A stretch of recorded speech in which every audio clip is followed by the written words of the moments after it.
আসলদা দেখা পেলাম। আসলদা হ্যাঁ, একটু বসো, কথা বলতাম। কি কথা? কি বসো বলছি, এই জায়গায় বসো বসো বসো, একটু যাও। এই জায়গা হ্যাঁ, বসে নাও। বসবো। তোমার সাথে কথা বলে ভালো লাগে জানো, দর্শক তোমার কথা শুনতে চায়। হ্যাঁ হ্যাঁ, কি বলবো? আচ্ছা, পারফেক্ট বলা বস্তু দিয়ে কিছু বলতে পারো যে পারফেক্ট কি? কারণ মেয়েরা দেখো, আজকে এটা কালকে এটা ভালো না, তারপরে ছেড়ে দিয়ে আরেকটা চলে গেল আচ্ছা পারফেক্টের খুঁজে।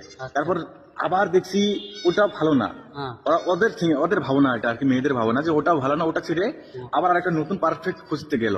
হুম। তো কিছুদিন পরে দেখছি ওটাও থাকলো না, অন্য একটা সঙ্গে চলে গেছে। এরকম কেন হয় বলতে পারবে কিছু? পারা যায়, পারবো। তো বলবে কিছু? আচ্ছা ঠিক আছে, শোনাও না, আমি শুনতে চাই যে তোমার এর মধ্যে তোমার ভাবনাটা কি, তুমি কি বলো বলো তো একটু। শুনো মেয়েরা, তোমাদেরও বলছি, পারফেক্ট বলতে পৃথিবীতে কিচ্ছুই নাই। এই যে পারফেক্ট নিয়ে যে ই করে, একটা একটা ছেলের একটা ছেলের সাথে এটা পছন্দ হয় না, আরেকটা যায়, ওটাও পছন্দ হয় না, আরেকটার কাছে যায়, ওটাও পছন্দ নেই, এইরকম করতে করতে একদম জিন্দগি ভর এইরকমই যায়। তুমি যে এই যে পারফেক্ট নিয়ে খুঁজতে খুঁজতে কত দূর চলে গেলে, তোমার পারফেক্ট আসে নাকি এটা তুমি দেখো।